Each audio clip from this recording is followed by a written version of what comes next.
Alright, hello everybody and welcome back to my realm. I just signed in again. I don't know, I've been having some issues with that, I don't know. It's pretty frustrating considering I work in IT, but then, I have a bunch of stuff like this. Also, my controller's got some drift. That's me letting go.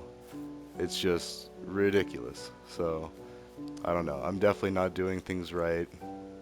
Did not read the user manuals when I got the PlayStation, which yeah, so I don't know. There are a few remedies. I will look into how to fix that, but not my big concern. Actually, I don't even know what I was doing in this world. Uh, oh, that's right. So now that I actually got my kiddos in on this realm, I wanted to start building some like just absolutely massive structures. I mean, I've already got this wall, this kind of like Dark Souls wall. That reminds me of Cathedral of the Deep for Dark Souls 3, but um, yeah, so I was thinking about making like a nice tower over there, a happy little stronghold over here. Yeah. Um, yeah, I don't know. That's a bunch of different types of wool. Just gonna see how. Oh, that's funny. All the different patterns side by side. I feel like I might have been using a different. Or no, maybe that was this. So, yeah. Anyways, this whole world is just nonsensical, as is most things Minecraft. I mean, I've made a few structures. But yeah, this realm has just been a lot of time of me doing musings. The original musings were done on this map. And yeah, so. Anyways, to the musings. Enough of all that. Like backstory, explaining myself, stuff like that. Um, yeah, I love playing Minecraft. Who needs more explanation than that? It's a very nice, calming game that, you just do small tasks over and over again for small rewards. Like little dings, little this and that. Pretty much similar to how our brains work. And I don't know if I want to get off on a whole that topic, but human nature, though, especially considering current going on. Okay, so two main things that I wanted to touch on in this musings, this episode, if you will. Palestine and Israel, and my side projects. So two really big things. I'm not saying they're anywhere close to equal, but like as far as this also being like a running journal too, like because I plan on looking back on these and like use it. I still do actually. Go through, watch them, pull ideas from them. I'm gonna be making more shorts, but you know, for now this is more of like a moving journal of sorts, like a video journal. So these musings, these recordings, these basically all of my YouTube channel. It's a lot of like recording, like journaling of my own stuff. But anyways, this stuff is just so yeah.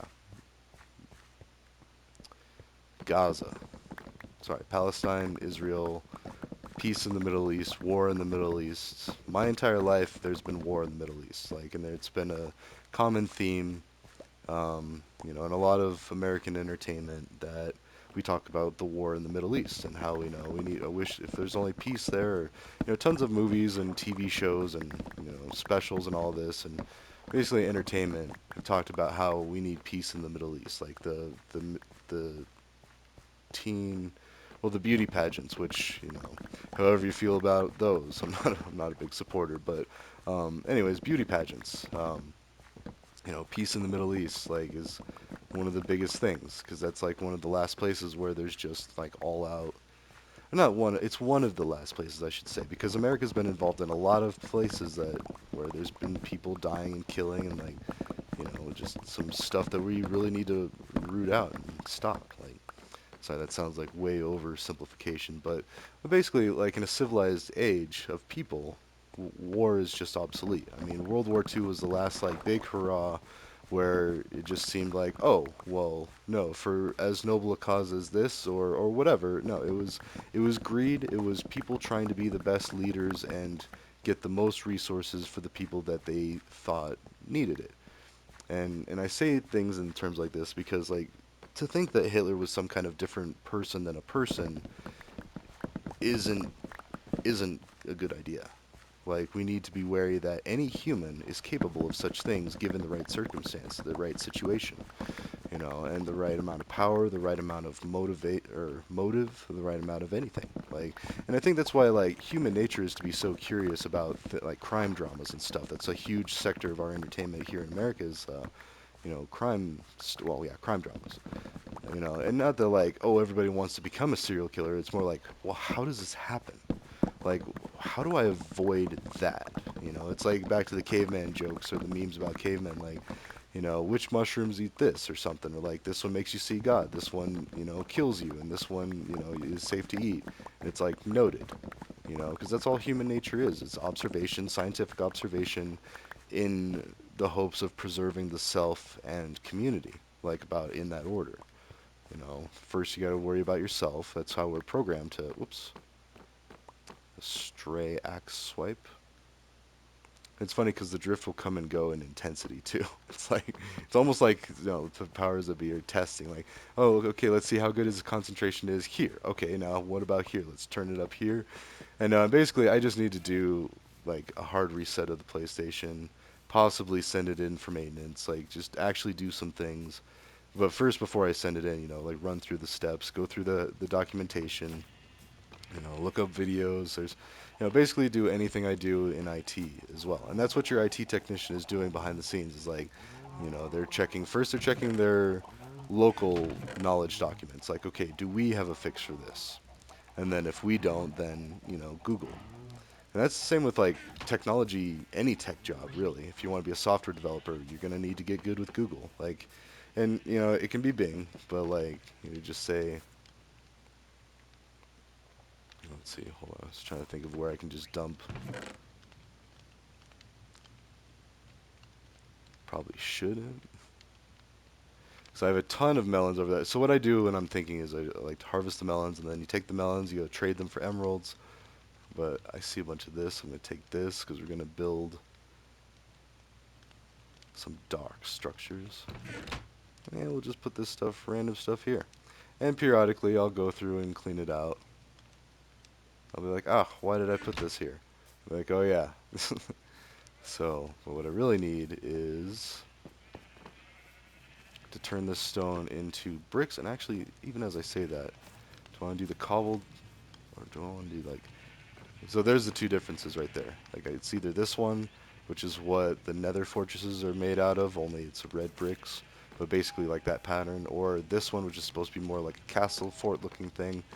I mean, both look... In fact, I should probably do both. Even seeing them right here is that. Maybe like have the... Anyways. Experimenting, learning what I... And it all comes down to... This is my entertainment. This is how I think through things. So, well, let's go to the exciting news about the side project. So, I basically just found more of a mission statement type thing where I can describe what I'm trying to do for the side projects, and that is to provide an entertaining way to learn a standard learning. Actually, sorry, that's not even... That's a little too mission statement-y. But basically, like, all of the things that I want to work towards. And I've got a few people that I'm gathering together to get in on this. To, like, start doing these things and start actually... Like, we've done a lot of speculation, Several seasons of these musings of speculation. Of like, okay, this is what to do. This is how... Oh, see, that's even different. What is that? What is that? Chiseled deep slate.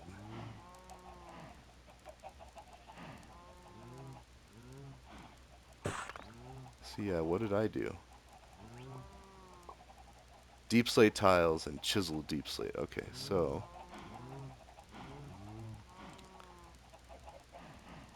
Oh. Okay. Okay, sorry, I wasn't paying attention. I got the wrong kind of brick. And it's interesting how you can only do slabs of certain ones. Like, you can't do slabs of this, but you can do... I think that's what I was doing, slabs of this for my underwater tunnel. Ugh. Maybe I should just go back to my other... Also, let's make a few more of these. Or really what I should do is just make an underwater tunnel on this one. So when login issues strike world, I started getting really into it, and I really like it. It's my offline map, basically. This is online, it's on a realm.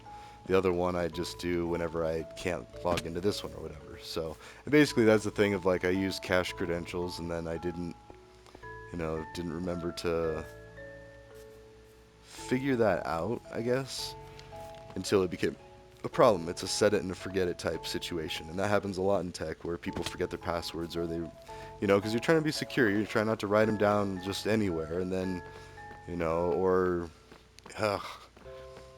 And it's so back and forth with all that because like the short answer is there is no short answer as far as storing passwords, and really passwords are not even secure anymore anyway. So a lot of systems are moving away from passwords. Like just about everything has a password, and then if it's a secure thing or if it's a more sensitive type of account, then they have multi-factor authentication.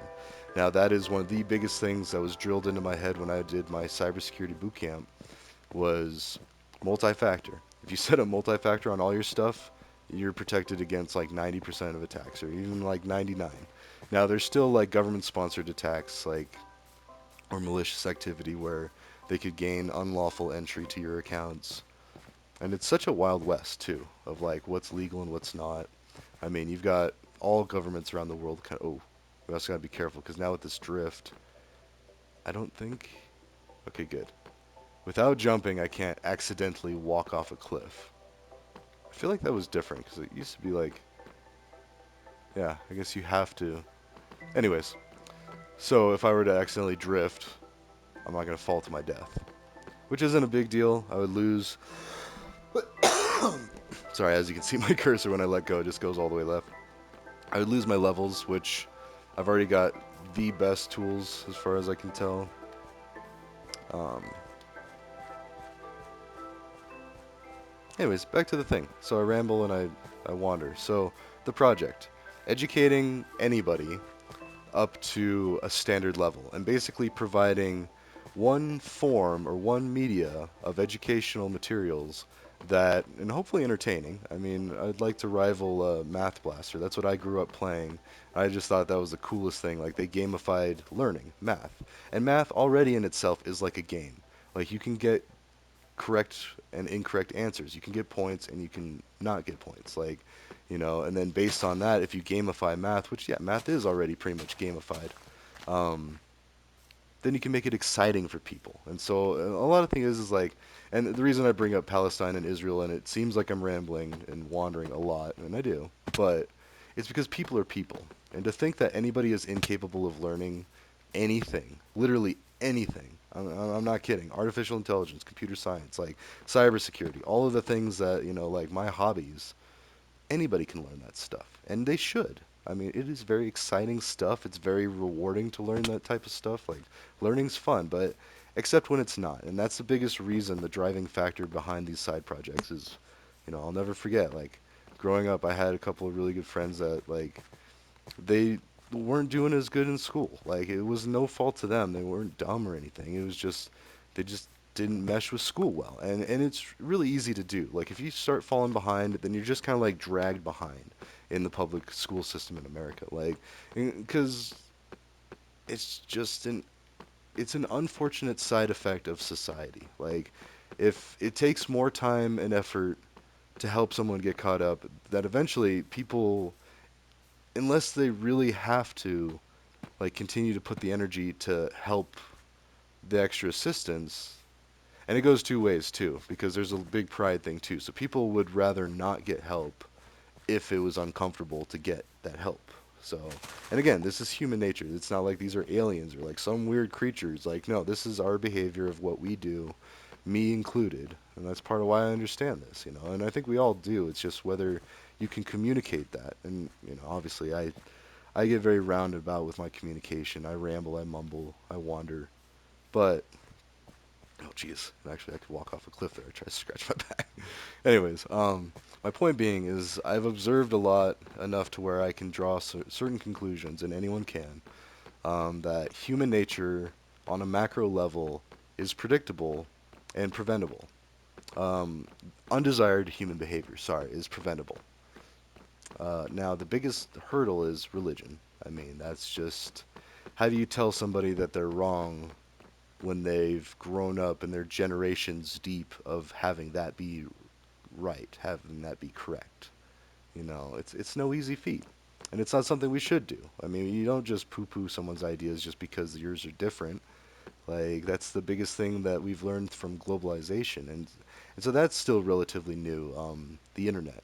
Sorry, like I'd say it's like hyper globalization because like we've started doing globalization, like global business stuff like that, and it's been really ugly. Like we've been taking advantage, like the U.S. and England, and basically anybody. It's human nature again. Like the people that got the boats the fastest or the ships the fastest started conning people. I mean, not right away, and not the whole time, but it still happens. Like good business is really more, I got this trade and they got this and they feel happy with it. Well, yeah, of course it's going to look good if they're tricked into it. Like we used to trade the Native Americans. Early American history has a bunch of sketchy doings with the Native American people. Like we traded them beads for like acres of land, and the Native Americans didn't understand what was going on. And then they started finding out too little, too late. Like, oh, they mean like they own the land, like they wanted to keep me off of the land. Because before that, most Native American tribes were nomadic. Most, I'd say, not all. And actually, even that could be inaccurate now that I think about it. Because the actual Native American history is so much more vast and deep than most people understand. Like, if you were to look at a map of all the different tribes on the U.S., it's amazing. There's just so much, so many different cultures that were just wiped away for colonization, for human stuff. It was humans doing human things. I'm not saying it was good or bad. I'm just saying, well, I mean, actually, I can't say if it's good or bad. I'm an American, and I grew up knowing a great life because of the dark history behind it. I mean, same with slavery too. Like people think, oh, America is so great, but then but we got here on the backs of slave labor, and we're still using slave labor. We still have prison labor. Like, and then even if you're not in prison, there's wage slaves. Like they've got, basically American. You do your time working minimum wage jobs and like flipping burgers or what have you. I mean, I did. That was my first job. Was not even burger flipping. I wasn't trusted with that. Oh, jeez, I can't because of this drift. It's constantly pushing to the left, so it's like, see, like right there, I'm not touching it. It's just drifting up a ladder. Anyways, human nature. So Israel, Palestine, and then my side projects. Because here's the thing.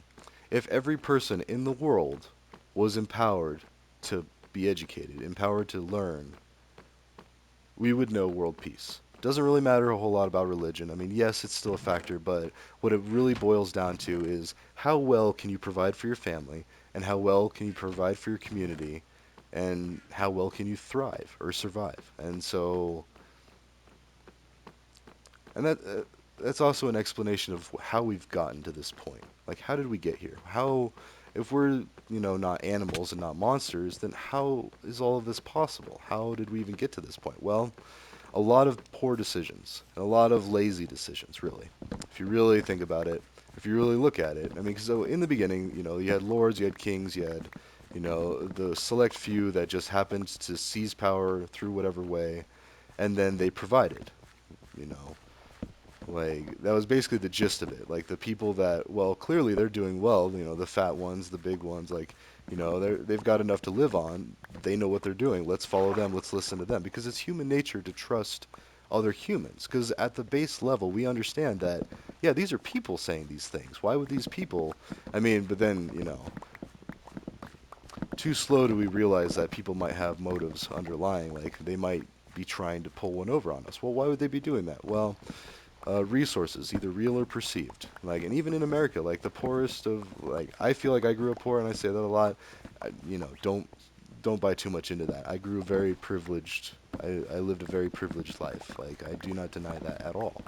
I mean, we had indoor plumbing, water on tap, like on the ready. We had water in the house. Like we didn't have to walk anywhere for it. It just comes out of a faucet. Like, and not only that, like I grew up in Buena Vista, so we had excellent water, drinking water. You could drink the tap water and it tasted normal, like because it came straight from snow runoff, like or at least very. few times it had to be treated and purified and all that. So I don't know, but even that, like by American standards, yeah, I grew up like lower middle class, um, borderline poverty actually. I mean, to where I could qualify for assistance. Because, again, at the end of the day, people like to help out people. Doesn't matter. I mean, as long as they're in a good mood and they have the available resources, they will help you out. Like, as long as there's and the other thing is it's like, up until now, it's been a big judgment call. Like, do we have the resources to be doing this? Like, are we able to do this? Like, and so and again, people are not monsters. Like there are not people out there nefariously like, man, I want to make people homeless, or I want to, do this or that or whatever. It's a series of poor decisions that lead to catastrophic events. So, like the ripple effect or a butterfly effect or whatever. Like, I don't know. I'm thinking about like a bunch of memes and like the butterfly effect is supposedly something where like a butterfly's wings flap on one side of the earth and then the other side or something. I don't know. Some kind of like philosophy type thing or stoner thought or like where the best thoughts come from.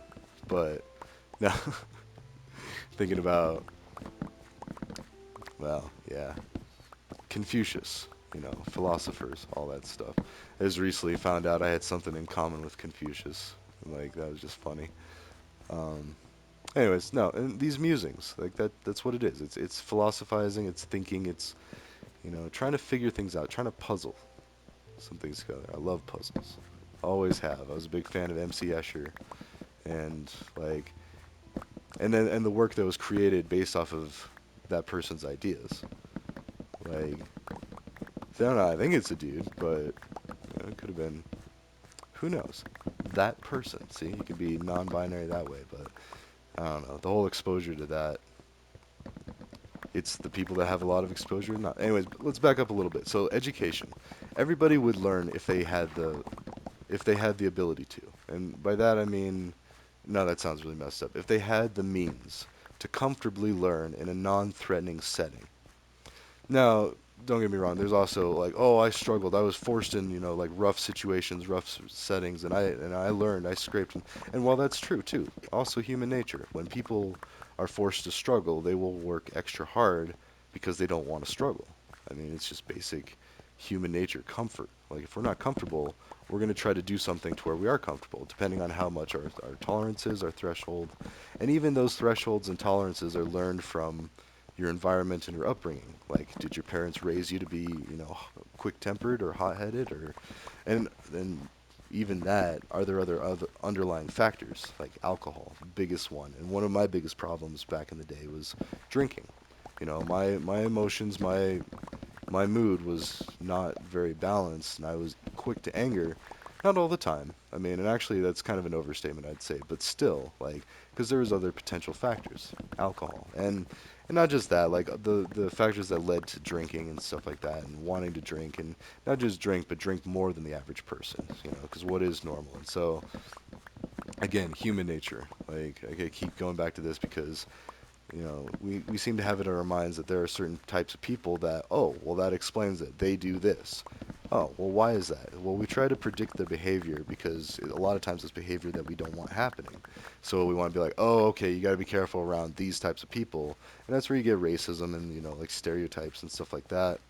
Well, and really, was this the bottom level, I thought? No. That's as far as we can get from there. We can go lower here. Anyways, people being people. Oh, that's right. I haven't done much. Hmm. Really? I felt like there was more. I guess we're already down one level. I just thought I had more. I feel like I almost have. And then I remember when I was going through, I was like, oh, is this? And I just realized I was just putting the wrong seeds in. It was my fault. But, like, it's easy to see how, especially, like, with this, like, there's ways to access this realm. I mean, people could be hackers, whatever, like, somehow gain access. Or invite themselves, or whatever, Or Mojang could do it, or the government could do it, or anyone. And you know what? It's not paranoid to think that somebody would mess with somebody because guess what I would do if I made a game like this? I would mess with people. And that's human nature. I think it would be to a point. Like I would, I know enough about. I've seen enough to where I know like there's a limit. Like there's a line. You can't really cross a certain line. You got to be careful about what jokes you pull or what pranks you pull.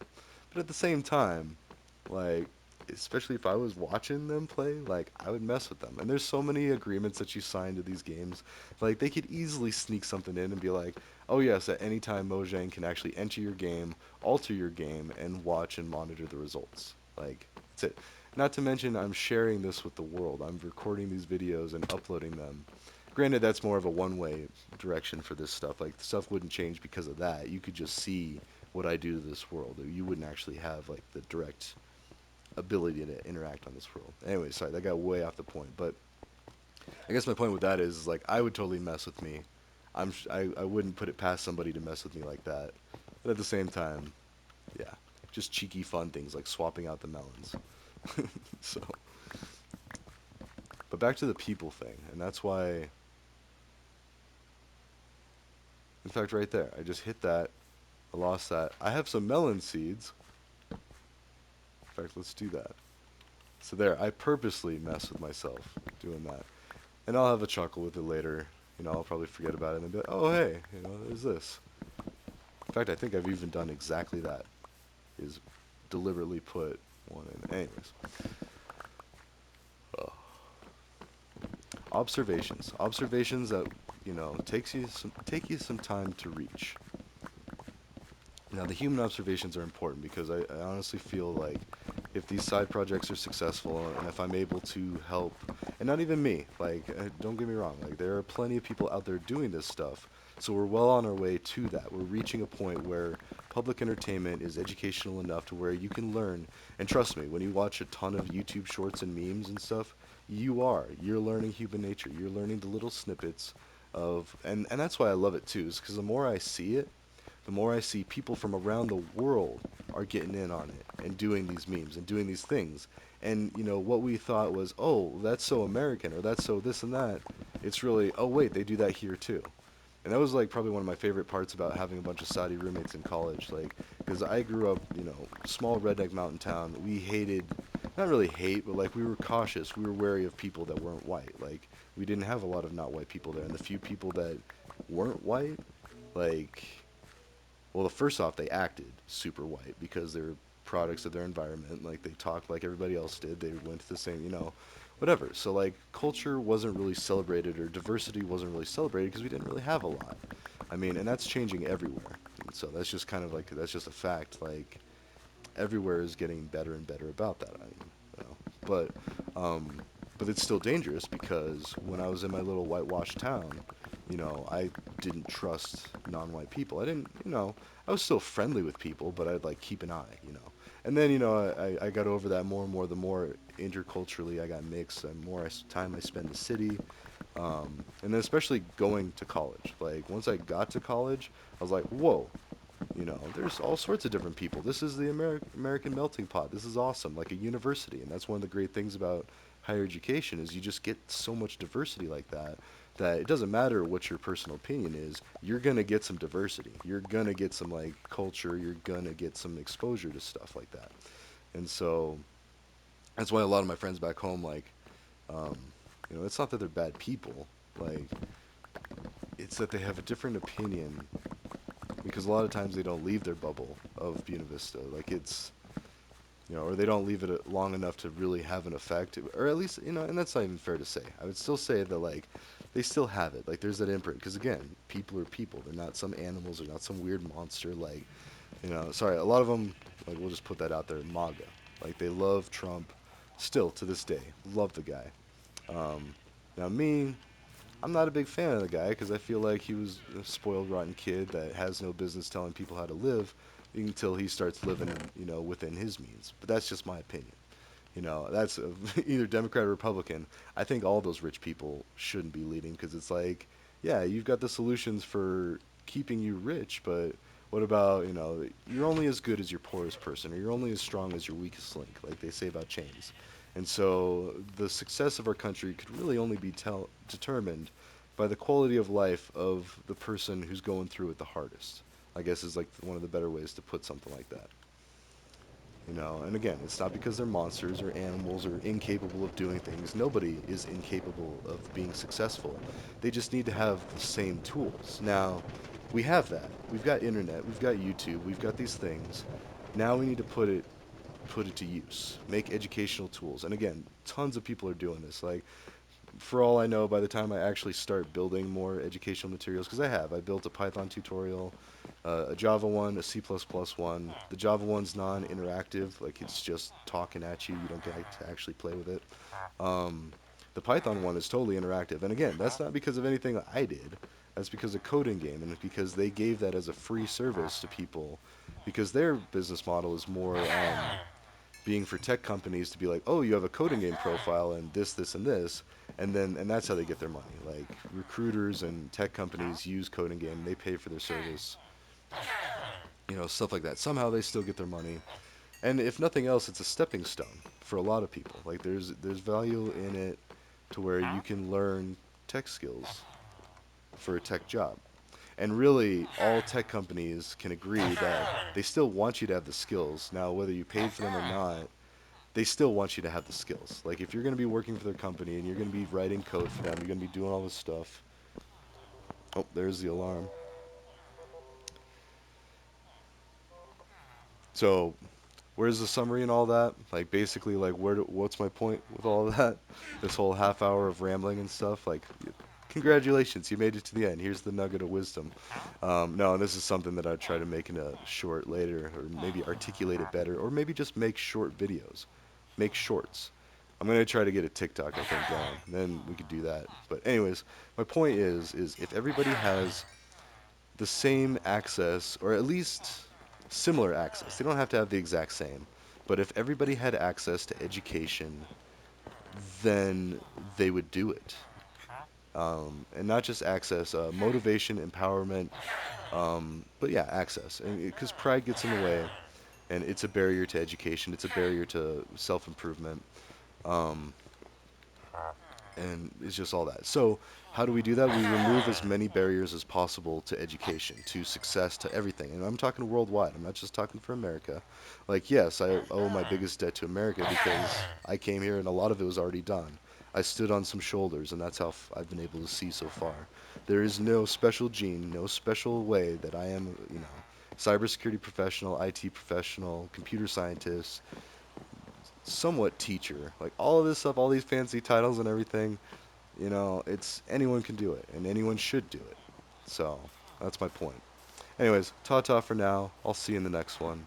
And actually, to be in all honesty, like a lot of people could probably do it better than me, a lot more focused, a lot less random wandering. But you know what? This is what you got for now. So, and I encourage people to do better. Anyways, that's enough for now. Ta-ta. I will see you in the next one.